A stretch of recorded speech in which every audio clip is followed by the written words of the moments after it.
പ്രിയപ്പെട്ടവരെ, ഞാനൊരു ബൈബിൾ വചനം പ്രത്യേകം എടുക്കാനുള്ള ഒരു കാരണം, എൻ്റെ ജീവിതത്തിൽ പലപ്പോഴും എന്നെ നയിച്ചിട്ടുള്ള വാക്കുകളിൽ പ്രധാനപ്പെട്ട വാക്കുകൾ ബൈബിളിലെ വാക്കുകളായിരുന്നു. എൻ്റെ അമ്മച്ചി എന്നെ ചെറിയതാവുമ്പോൾ തൊട്ടേ ഇതുപോലെ എത്ര വിഷമം വരുമ്പോഴും എപ്പോഴും ബൈബിൾ വചനങ്ങൾ ഉദ്ധരിച്ചുകൊണ്ട് ആശ്വസിപ്പിക്കും. അങ്ങനെ തന്നെയായിരുന്നു എൻ്റെ അമ്മയുടെ അമ്മയും.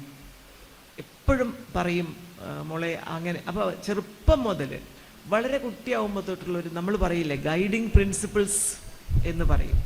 നമ്മളെ നയിക്കുന്ന ചില നമ്മുടെ ഒരു പ്രിൻസിപ്പിൾ, ഒരു ആശയം, ഒരു ആദർശബോധമൊക്കെ നമ്മളിൽ ഉണ്ടാക്കിയത് എൻ്റെ വായനയാണ്.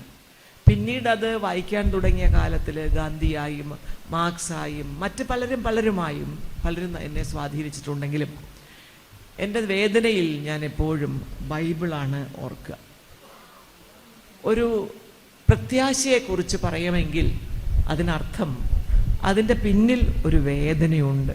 അതുകൊണ്ടാണല്ലോ നമ്മൾ പ്രത്യാശയെക്കുറിച്ച് സംസാരിക്കുന്നത്.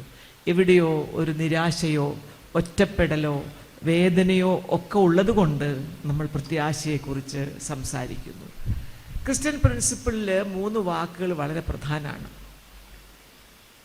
വിശ്വാസം, സ്നേഹം, പ്രത്യാശ. ഹോപ്പ്. ഹോം ഓഫ് ലവ് നമ്മുടെ ഇടയിൽ വളരെ പ്രചാരമായ ഒന്നാണ്. അതുപോലെ ഇപ്പോൾ ഹോം ഓഫ് ഹോപ്പ് എന്ന് കണ്ടപ്പോൾ വളരെ വളരെ സന്തോഷം. അച്ഛൻ പറഞ്ഞത് ശരിയാണ്.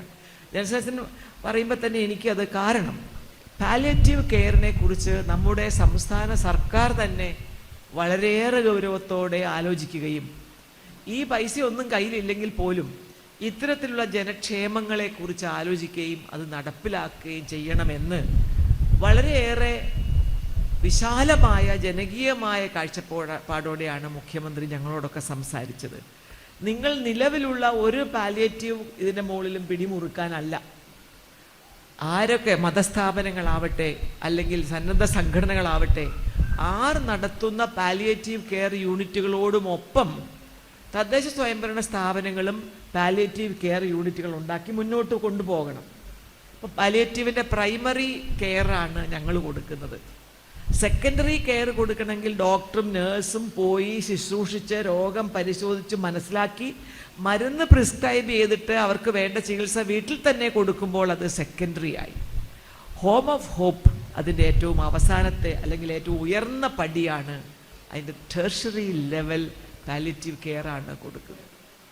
പാലിയേറ്റീവ് എന്ന് പറയുമ്പോൾ എന്താണെന്ന് ഡോക്ടർ നന്നായിട്ട് നിങ്ങളോട് വ്യക്തമായി പറഞ്ഞു. അപ്പം നമുക്കൊക്കെ അറിയാം, രോഗം ഭേദമാകുന്നതിന് മരുന്ന് മാത്രമല്ല, രോഗം ഭേദമാകുന്നത് തലമുറകളിൽ ഞാൻ പല സ്ഥലത്ത് കൂട്ടിയിട്ടുണ്ട്. അത് നോവല് OV വിജയൻ പറയുന്നത് പോലെ ഔഷധം, മന്ത്രം, സ്പർശം.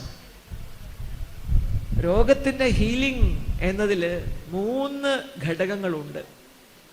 മരുന്നിനെ കുറിച്ച് മാത്രം ചിന്തിക്കുന്ന ഒരു സമൂഹമായി എപ്പോഴോ നമ്മൾ മാറിപ്പോയി.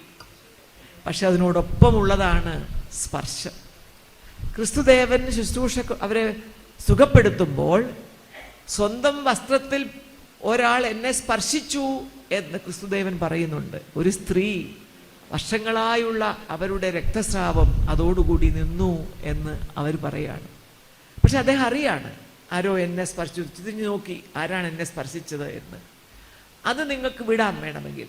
പക്ഷേ നോക്കൂ, തൊട്ട് ശുശ്രൂഷിക്കുന്നതിന് പകരം മണ്ണെടുത്ത് അത് കുഴച്ച് അത് തേച്ചു. ഔഷധവും വന്നു, സ്പർശവും വന്നു.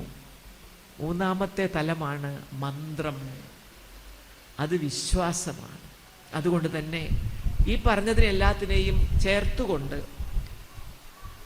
വിശുദ്ധനായ പൗലോസ് അപ്പസ്തലൻ റോമർക്ക് എഴുതിയ ലേഖനത്തിൽ 15-ാം അധ്യായം 13-ാമത്തെ വാക്യം മലയാളത്തിൽ, പ്രത്യാശയുടെ ദൈവം, ഗോഡ് ഓഫ് ഹോപ്പ്, പ്രത്യാശയുടെ ദൈവം നിങ്ങളുടെ വിശ്വാസത്താൽ സകല സന്തോഷവും സമാധാനവും കൊണ്ട് നിങ്ങളെ നിറയ്ക്കട്ടെ എന്നാണ് പറയുന്നത്.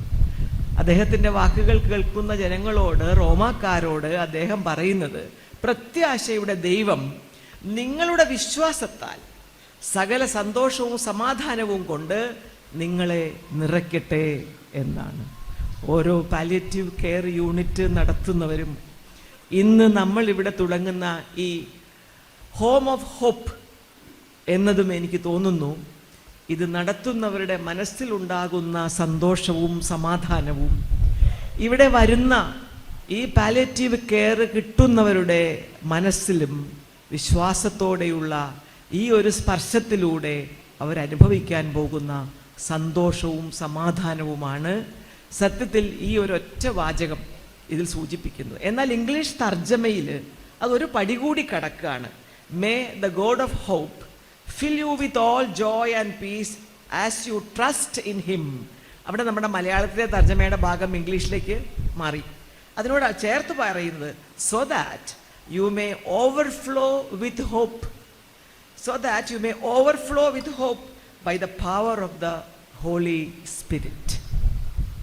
ഇംഗ്ലീഷിലെ സ്റ്റാൻഡേർഡ് ഇംഗ്ലീഷ് ബൈബിളിൽ ഒരു പടി കൂടി കടന്നുകൊണ്ട് നിങ്ങളെ നിറയ്ക്കട്ടെ എന്ന് പറയുന്നിടത്ത് fill with joy and peace as you trust in him എന്ന മലയാളം കഴിഞ്ഞ ശേഷം so that you may overflow with hope by the power of the Holy Spirit. ഞാൻ നേരത്തെ പറഞ്ഞ മന്ത്രം എന്ന് ഒ വി വിജയൻ പറഞ്ഞത് അല്ല, അദ്ദേഹം പറയുന്നുണ്ട് നമ്മുടെ നാട്ടിലെ ചികിത്സ പൂർണ്ണമാവാത്തതിൻ്റെ ഒരു കാരണം സ്പർശിക്കാതെ രോഗം മനസ്സിലാക്കുന്ന ഡോക്ടറും സ്പർശിക്കാതെന്ന് വാശി പിടിച്ചുകൊണ്ട് മരുന്ന് കയ്യിലേക്ക് ഇട്ടുകൊടുക്കുന്ന വൈദ്യനും അങ്ങനെ നിലനിൽക്കുന്ന ഒരു വ്യവസ്ഥയിൽ രോഗം പൂർണ്ണമായും ഭേദപ്പെടുകയില്ല. ആ മന്ത്രം എന്ന് പറഞ്ഞത് വിശ്വാസം എന്ന് പറഞ്ഞതോടൊപ്പം വിശ്വാസത്താൽ രോഗിയെ ശുശ്രൂഷിക്കുന്നത്, ആരുമില്ലാത്തവനെ ശുശ്രൂഷിക്കുന്നത് ദൈവത്തോടുള്ള ശുശ്രൂഷയാണ് എന്ന് കണക്കാക്കുന്ന ആദർശമുള്ളവർ, അത് ഒരു പക്ഷേ നമ്മുടെ സന്യാസി സമൂഹം മാത്രമാവണമെന്നില്ല കേട്ടോ. എത്രയോ സാധാരണ മനുഷ്യർ ഇതുപോലെ ചെയ്യാറുണ്ട്.